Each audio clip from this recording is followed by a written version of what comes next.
I'm Julie Legg, author of The Missing Piece and diagnosed with ADHD at 52. And I'm Gel Legg, diagnosed at 55. Welcome to ADH Difference. In today's episode, we'll be talking about big emotions and often referred to as emotional dysregulation. It's in the criteria actually in the DSM. One of the boxes that can be ticked for you if you have ADHD relates to mood swings, irritability, and a quick temper. We'll be talking about a whole range of emotions in this episode. Yeah, interesting. Even just listening to the diagnosis there, mood swings, irritability, and what was it? A quick temper. A quick temper. Yeah. Funny how they're all negative. Well, not funny. I mean, yeah, they will affect your life in a negative way because they're negative emotions, so they don't usually have very good outcomes.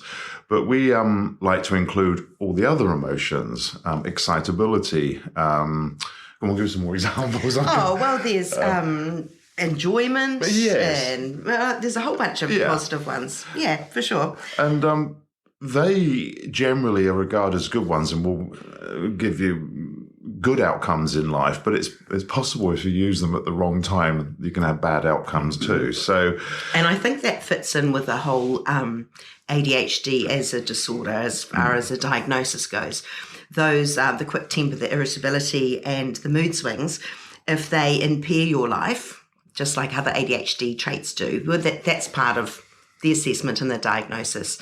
However, we on this podcast like to talk about difference, and so it includes both positive and not so positive things.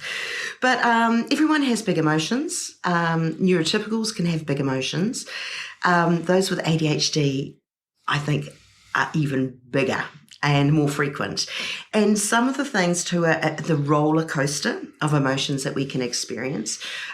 We can be very angry, and within minutes we could be rolling around the floor laughing, and it seems really irrational to observers. Why were you so angry, and then why is it so funny now? But it makes sense to us. Yeah. So for me, trying to think how I would personally define an emotion, something I have, like as we all have, it's we know our brains are wired differently. We know our brains are usually firing off, the neurons are over-firing off most of the time, trying to settle down, trying to find a way just to reach that equilibrium, therefore seeking dopamine. It feels to me like I can't control my emotions as well as I ought to be able to, because my brain will trigger off an emotion as a response to a situation. And it's not just the negative ones. It doesn't mean I've just got to... I'm not really known for having a bad temper or a quick temper, although I'm aware it sits below the surface. And if it pops out, the idea is not to escalate it into being really nasty. The idea is just to nail this quickly, move on, because we don't need this. We don't need to go there. This is rubbish. My brain, what it's doing, it's worked it out very quickly. And it hasn't got time to mull and process things. But the truth is, I do need a lot of time to process things with emotions. And it's not always with anger. It tends to be more with sadness or shock.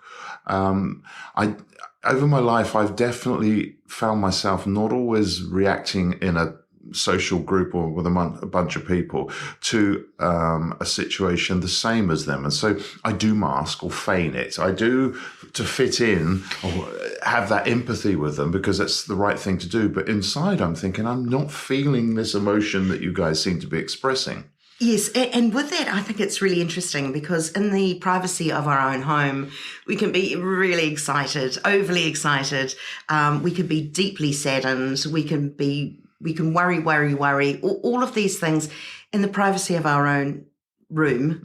That's our natural process of doing things. But when we are in the public eye or where we're with peers and our big emotions are observed, I think that's the point that we feel different. You have situations where, for example, reading the news, that can trigger some emotions, but in an alternative way than most people would. It's an unexpected way. So It's I read a lot of world news and I follow world events, and a lot of them, especially at the moment, aren't particularly joyful or good. In fact, none of them are good. I don't find myself shocked or saddened on a line by line, article by article basis. I wouldn't be able to read the article. It takes a while, and it's not the event in itself that is causing an emotional reaction, and they are horrendous events. Then what will happen, and it happened yesterday actually, is I suddenly think of a song, and the song I thought of was Russians, I think, by Sting. And so I went and listened to the song, and suddenly tears, emotion, everything I've been reading for so long converged into 4 minutes. And that piece of art suddenly took on a whole new life after, 30 years since it came out, whatever. Absolutely amazing. And there was the avenue for the emotion to be felt. That's fine. That's me. That's my personal space. It's not that I'm not emotional. That's how I deal with things. However, to an observer spending time around me, they might see me as cold and heartless and unemotional, but it's not true. My brain just needs to do it. So do it in a different way. So there's a convergence.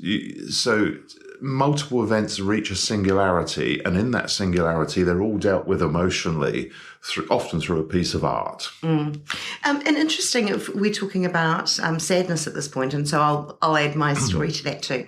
I was very young when my grandfather passed away. I was too young to attend the funeral, but I was aware in a motel room, I think I was being looked after by other people, as I wasn't at the funeral itself. And there was something like the Waltons, or I don't know. I didn't watch much TV, so it was all new to me. But any which way, an elderly gentleman was thinking about ending his life. Now, I burst into tears and everyone looked at me like I had a screw loose. But for me, I was processing that this character on the television was considering to opt out, whereas my grandfather actually didn't have that choice. And so for me, it that I can explain now but couldn't explain at the time, it was probably the injustice that one man had a choice and the other did not. And I thought that was completely unfair, and therefore I was upset through that. So sometimes we're talking about triggers and we're talking about songs, and in this case, something on the telly. I cry at some advertisements. If they just hit the spot, and overwhelming amounts of emotions can come up, or at the movies even, really unexpected, and they take me by surprise as much as the people around me. Well, because I would suggest generally they're referring back to a personal experience of yours, which could have been decades ago, which is still there and still hurts or has emotions attached to it, and so it just opens that channel for those emotions to come out. It hooks onto something, and I don't think that's unique to people with ADHD. But what we need to own, I think, is that our emotions can seem a bit more volatile or larger at times, or disproportionate, and not always connected to the triggers that are going on, and that's fine if we're on our own, but when we're with other people, then that's hard for them and confusing. And another example would be, and you're talking about often a build-up of emotion that you're trying to put a lid on, and it's at some point that emotion explodes into, it could be anger, it could be something else. And I remember bursting into tears a couple of times in a couple of situations at work. Now, utterly embarrassing for me, and that carried a lot of shame at the time, because I couldn't even explain, undiagnosed, why I had burst into tears over such a small thing in everyone else's mind. But for me, it was this build-up of lots of small things to the point that I just had to get it out. And I think that build up, sadness in that situation, but also anger. Now, anger also is an energy, and Jel, you'll have something to say on that. Pill. Pill being? The band. Yes. Public Image Limited. Yeah. Anger is an energy, as was sung, which is completely true. Feels like it's true to us. John Lydon, Who is? Sex Pistols current frontman, technically. Yeah. Yeah, anyway, one of my heroes, the guy, I just love him to bits. So it's not always anger and not always sadness. There's the whole range of emotions. This is my theory. This is how it feels for me. So I don't know whether this is true for everyone, but my brain is always firing off all the time. There's like a pinball machine. There's hundreds of thoughts going round. It doesn't always know how to focus. If it does, it hyper focuses on something. That's not something that happens in the middle of an emotional response. I would be hopeless at martial arts where you really need to focus. I just couldn't do it. My brain would be thinking about something else, and I'd always get bashed up in martial arts. I wouldn't when I've been involved, but I'd be rubbish at it. Yeah, it's like, it does feel like there's a dopamine element connection to it. So with anger, it does get the endorphins or something going where you can feel a roller coaster and you're just going to roll with it until you're worn out. And so there is a mental side where I need to pull it back, but also once it goes, it goes. With sadness, it's the same, even though I don't think sadness releasing endorphins, but love, falling in love. Yes. Yeah, I know. So you want to go. Falling in love, when we fall in love, we do it big time, like a juggernaut rolling into town. Absolutely. And history shows that that for us, that emotion of love, it is very strong, and in that moment we're imagining 10 years down the track and there'll be kids running around and there'll be this, beautiful house or caravan or whatever we wanted to imagine. So it can be very intense. Now, for some neurotypicals, that can be seen as such an enchanting, wonderful feature to have, this intense love. And it can be quite... bunny boilerish is the word I'm thinking of. Oh, yeah, well, the opposite is some people go, oh no, they're a bit too full on. I don't think so. Bunny boiler, brilliant. I love it. So again, other people can... translate our big emotions. We're not responsible for how they translate them. They're our emotions, and they can have their own opinion on it either way. I've never, and I still don't understand when you ask someone, oh, so have you met anyone? Yes, I've. Oh, how's that? Oh, we're just taking it slowly. It's been a couple of months. We're just really just taking it gently and slowly. And I'm thinking, I've never done that. I just can't relate to that concept. It's if you know, you know, right? If you know, you know. Yeah. And sure, we both have made mistakes. Yes. We've both gone into relationships full on and then pulled out. You have to backtrack very quickly. Yeah, I don't know. Sometimes it might be a couple of dates in. Sometimes it might be a couple of years in.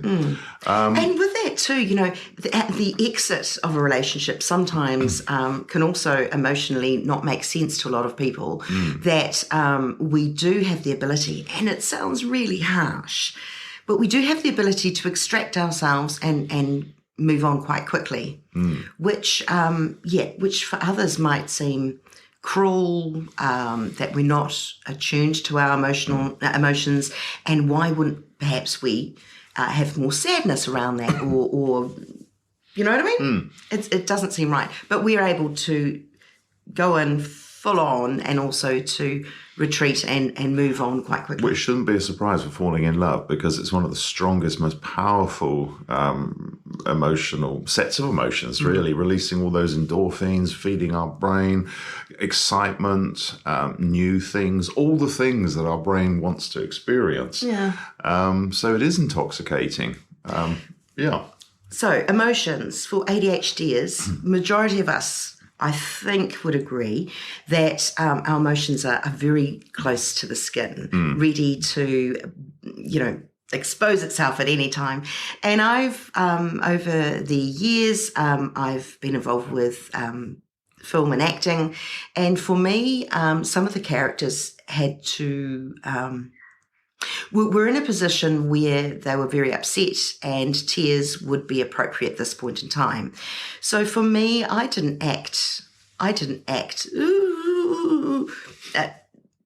because that was meant to resemble what sadness may be. For me, all I had to do was conjure up those emotions within me, which is very easy to do. And I had genuine tears and genuine feelings of this really strong sadness that was called for and celebrated rather than having fake tears, which is the standard thing to do. But so it's there, and it can be used for good or in a positive way. It doesn't always have to be a negative way. So I'm thinking another example. We think of it as overexcitement or passion, being fired up. Sometimes this is an interesting one because more than once, a lot of times, someone we know has come into our space and said they want to. They're thinking of a new career or turning a hobby into a career, and we know they're rather good at that hobby, and then we run away with all this passion that they're just going to be brilliant at it. Now, we run a few businesses, we know how to do that sort of thing, and we generally know how to turn passions into careers, and then sometimes it's really hard and it doesn't work, but we will dive into their shoes and we get so excited. And so we've got an action plan for them. It's all worked out. We've got to do this, do that. Design the marketing materials. Get the domain name immediately because this is going to work for you. We're more excited than potentially they are. Even though it's their passion and they would love to do it, and they say they would love to do it, but we've got it all nailed. But of course, we're not taking the risks. We're not. We are risk takers, of course, with ADHD, but we're not taking the risks for them in their shoes. So that overpassion, that's such a lovely thing to do, to support and inspire someone, but that can be overwhelming for them. And that could be seen as being pushy. Hang on, I just said I like photography. It doesn't mean that I need to run my own business and, throw on my day job. Sell the house and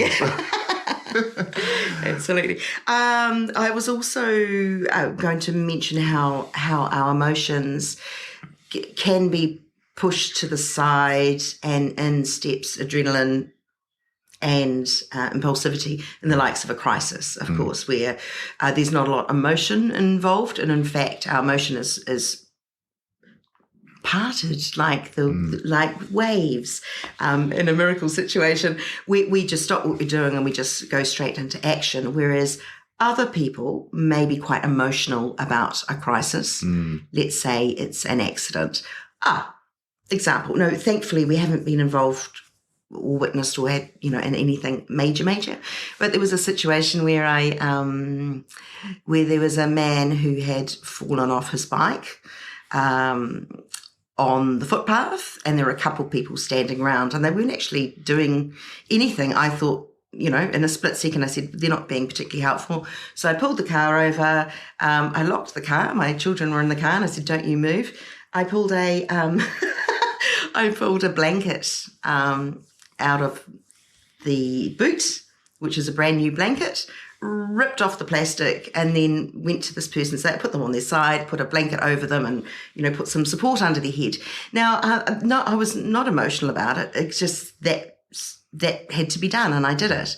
But I wasn't crying about it. I wasn't saddened by it. I wasn't overjoyed that I was able to help. You know what I mean? It's funny. I was almost emotionless in that situation. So, we're talking about emotional dysregulation, which means it doesn't mean lack of regulation, unregulation. It's dysregulation. So inappropriate regulation in different situations. We've met a couple of people recently who are involved in the emergency services who have ADHD. Recently diagnosed, post qualifying to work in those areas, and they brilliant. And it doesn't mean that you couldn't be an emergency responder with this. It may be that I'm only suggesting, I might be wrong. It may be you'll be very well equipped to deal with using dysregulation when you arrive at a car crash. You have to put the emotions aside.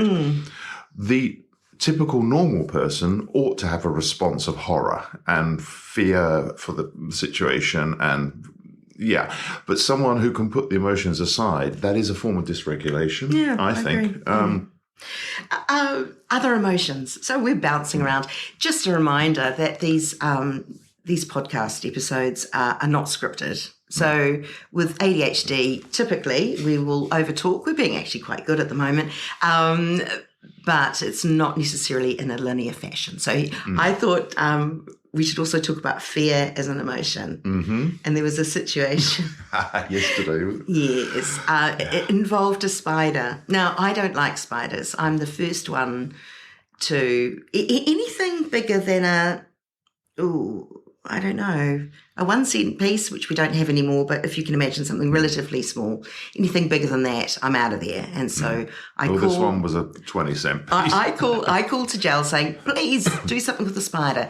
He will casually put a glass over the spider and find a piece of paper and take the spider outside and let it loose into the wilderness. But there was a situation that was different. So yesterday, what happened? I noticed that there was one on my shoulder, a black one on my white jumper, and it was quite big. Yeah, he was just having a wee look around and going for a ride, and it just freaked me out. And so, yeah, my response was an over-dysregulated emotional response of throwing clothes around all over the place. Get it off, get it off. And I could feel my blood pressure rising and my heart rising, thinking I could kill myself over this. It's just a spider, but there's no control in that moment. Once you go, you go. Yes. And then I don't kill it. I still pick it up and shake it outside, even though it's just probably nearly killed me through a heart attack or something. I'm not going to kill it. And I put it outside only to find its way back in at some point. But there are other situations, emergencies, when you suddenly realise there's water pouring in your house. I don't have that sort of reaction to that. It's a very practical one. But then, see, I could say that's not driven by fear. I have an acrophobia, an irrational fear of spiders, but I ought to have a much bigger fear of water pouring in the house. That could be expensive and not very good. Maybe that's an example of that crisis point where you just put emotions aside and action is more important and you just dive straight into that. Sorry, just on that, I remember actually being back in the UK when water was pouring in the house. Yes. And my sister and I had a very different reaction. I think hers was more of an emotional one, and mine was a more practical one. Yeah. Interesting. It's, yeah. The other one too is excitement. And, you know, we've spoken about excitement for other people, but there's also in a situation, in public, again, our overreaction might be too excitable. You know, we'll be throwing our hands up in the air and jumping around. That might be seen a little bit OTT for others. But anyway, that happens.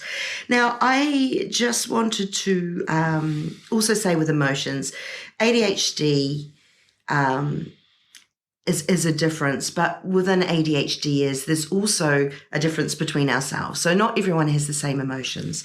Some people will be fully into it, others will be quite reserved, whether that's a defense mechanism because they've learnt that big emotions may have had some negative outcomes for them in the past.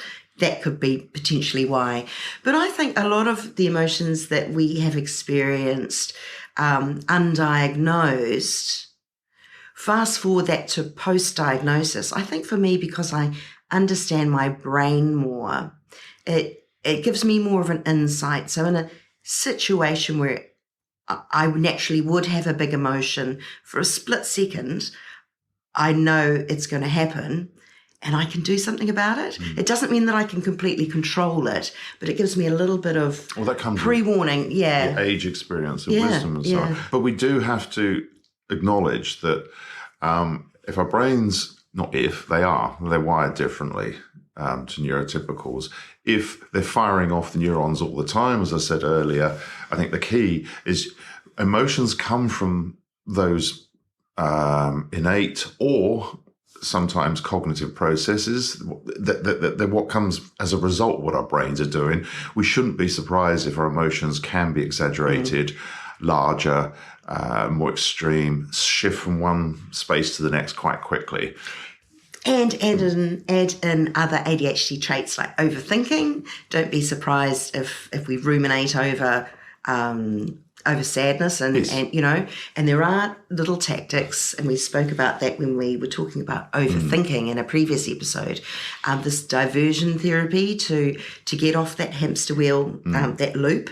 And sometimes just to allow ourselves to be distracted by other things is a good thing, and we can we can ease ourselves out of that quite quickly. I want to talk about also too, just so briefly, ADHD coaches and counsellors, or therapists. I think for the counsellors, it's probably one of the main issues that ADHD clients would come to them with, and that's how do I deal with my big emotions. So it's not just an abstract thing; it's actually quite a major thing in our lives, and and it can have some impairment. So there is help from a therapy counselling point of view. Coaches, are more likely to help you with a goal, but as far as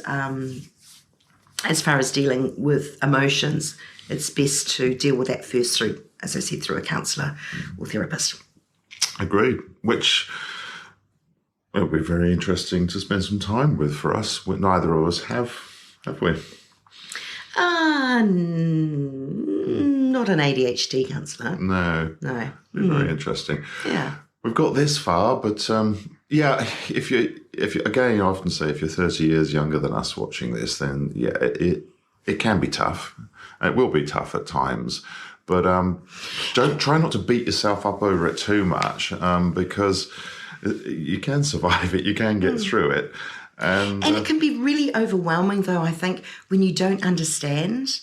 I don't know why I burst into tears and I was a sobbing mess over the slightest thing. When you don't understand why, yes, that can be overwhelming. But again, with a little bit of knowledge and understanding about why this happens to our ADHD brains, I think we can be a little bit more forgiving of ourselves, but also help others understand the situation. So, yeah, I really do mean don't beat yourself up over your emotional responses, because you don't have to respond the same way as everyone around you, based on the principle that your brain works differently to people around you typically. And if you randomly find 10 people, the odds are you'll be the one that has ADHD and they don't. Those sort of statistics aren't far off, are they? 1 in 10, 1 in 20, somewhere between those numbers. So sometimes, you'll just have to fake it to fit in, and you'll wonder, I'm not feeling what these people seem to feel. That's okay. It doesn't make you a bad person. It doesn't mean you can't feel sadness or shock or horror or injustice. You feel all these things, but often you'll need to process them in a different way when your brain's ready to settle down and process it. And then it may leap out, as Julie's often said in this chat. Suddenly your brain finds a little moment, and what seems quite innocuous sort of, that's not a word, is it? What seems like a very trivial minor thing to those around you, you'll get very upset by. That's because you're reacting to something that may happen days, weeks, months earlier. It just gets focused into another area. And it's just how it is. So there you go, big emotions, emotional dysregulation, mood swings, the fun parts of big emotions, and some impairments. I think we've covered a bit of a chunk of those, do you think? Well done. Yeah. Thanks for listening.